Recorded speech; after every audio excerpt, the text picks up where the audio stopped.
Hi guys, I'm Anita and I'm back with another video, and today I'm here to do two reviews. I decided to be reviewing two books in one video because I felt like that was the easiest way to do since I had two books I had to review for you. The first one of the books that I'm going to be reviewing today is Earth Abides by George R. Stewart, and the other one is The Dispossessed by Ursula K. So I felt like it fit a little bit because they're both sci-fi masterworks. So yes, as I said, I want to start out with Earth Abides by George R. Stewart. This is a book that follows this man called Ish. And Ish is one of the only survivors there's left of this virus epidemic thing that has basically killed off the majority of the human existence on Earth. At least it's deserted of humans almost. In the US, we don't actually know what's going on outside the US because we are not told. But I guess it's probably the same thing over the whole world, because otherwise I'm thinking that at least some help would have come along eventually in some regards to help whoever survivors there was left. But anyway, Ish is just quietly observing what is going on around him after the majority of the humans are gone, how animals are reacting to it, and how nature responds basically to the humans not being so dominant at the Earth. He decides to travel across the continent from San Francisco until up in New York area. I think that was where he went to, and then back again, just to sort of see if there's anything on the way there. He meets a couple of people that has survived this thing as well, but basically just goes out and then returns back again and ends up back in San Francisco. And when he comes back in San Francisco, he meets this woman who he ends up falling in love with, and she becomes pregnant pretty quickly. And they also meet other survivors of this epidemic, and they sort of build up a small society, just them together, a small clan, if you will.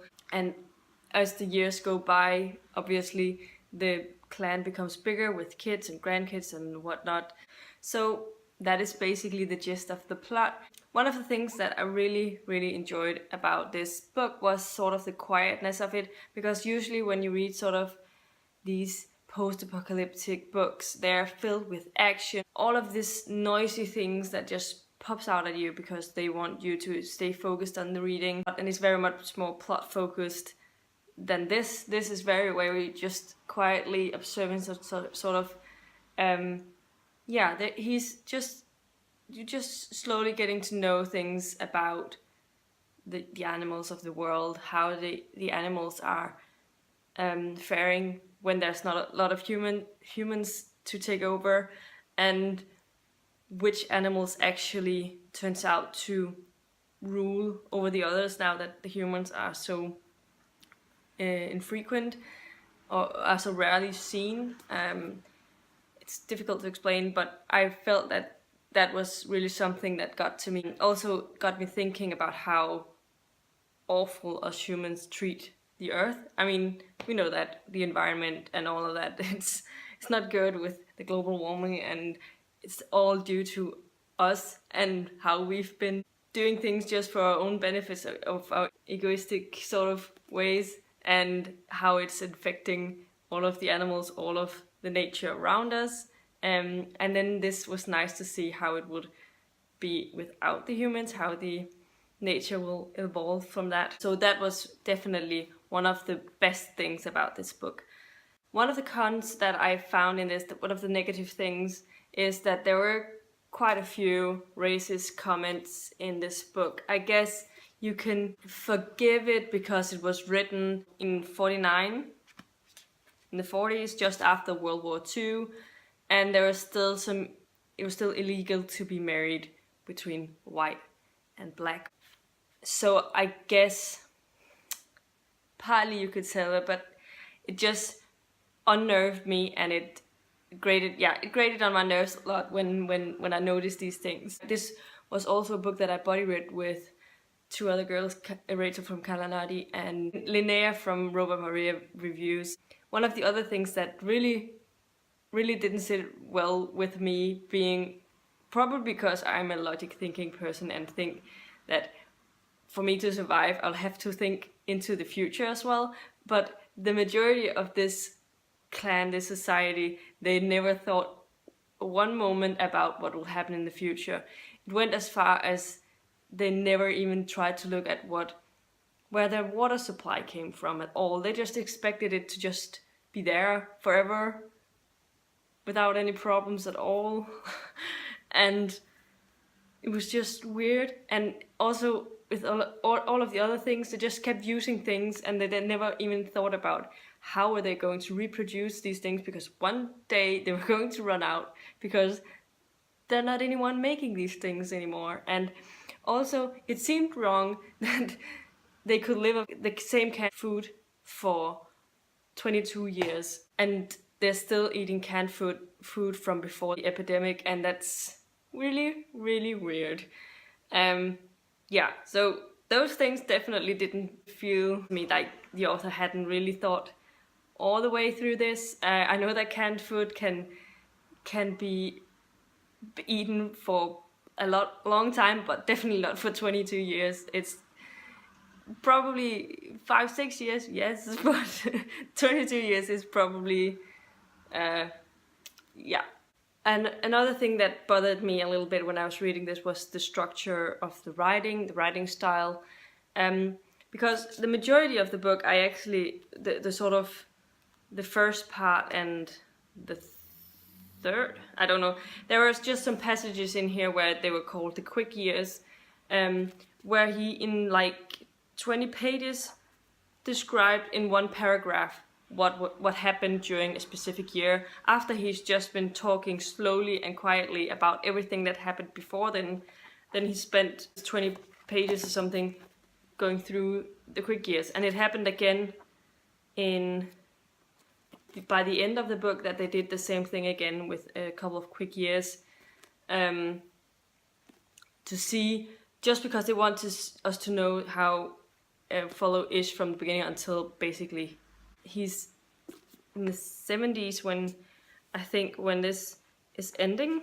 I'm not really sure how old exactly he was, but yeah, overall I'm happy. I'm really happy with the fact that I read it, because I really do think that it had some very interesting subjects, and it definitely made me think a lot about things concerning the nature and all of that. So for that, it was really great.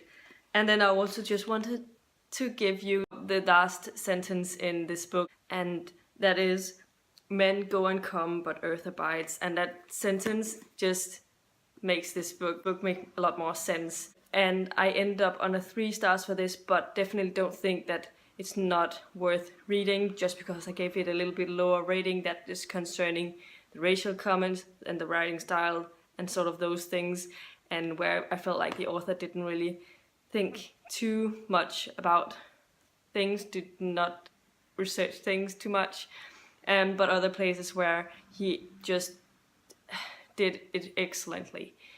So yeah, 3 stars for this one.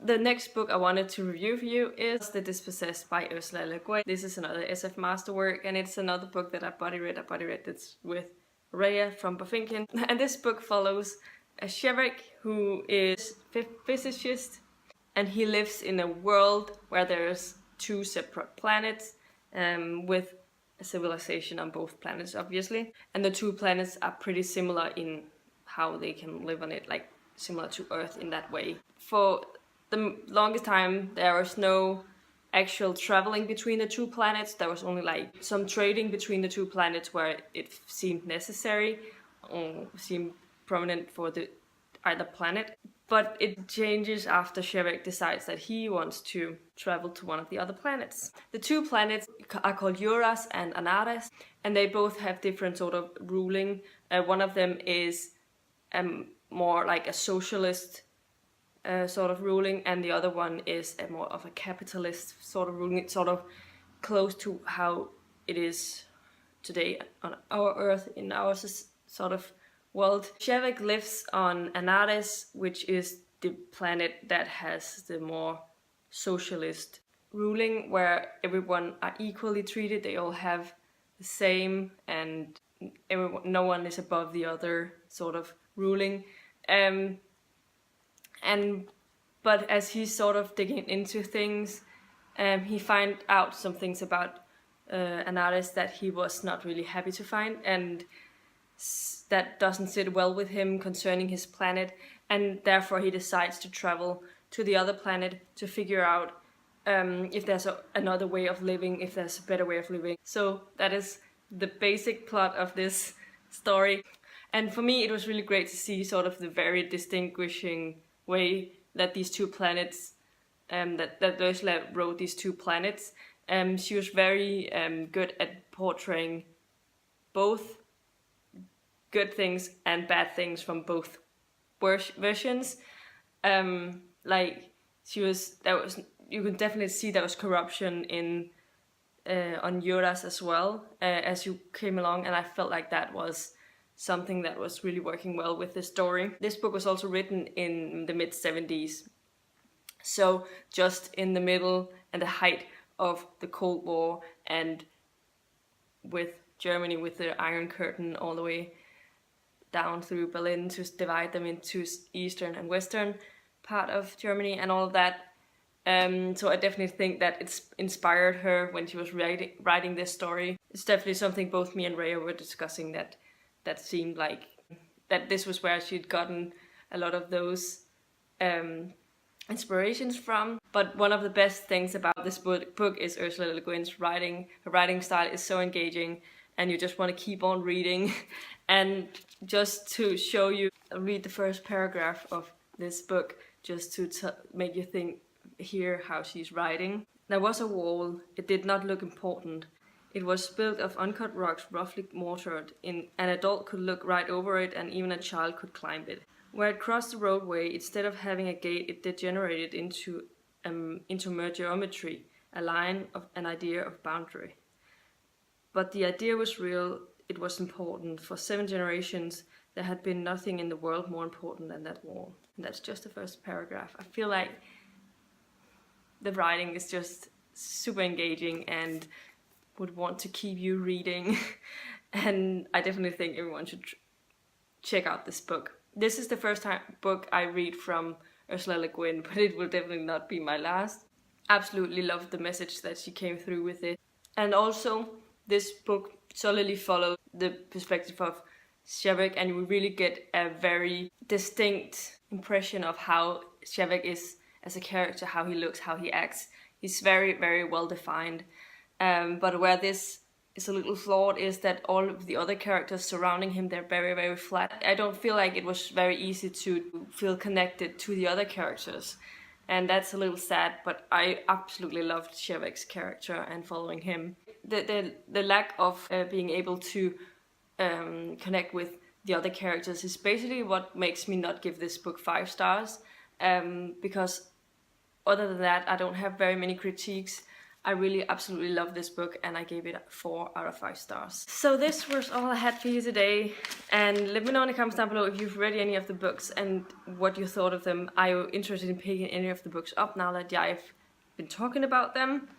And also, if you liked the video, please give it a thumbs up, subscribe to my channel if you haven't already, and I'll see you in my next video very soon. Goodbye!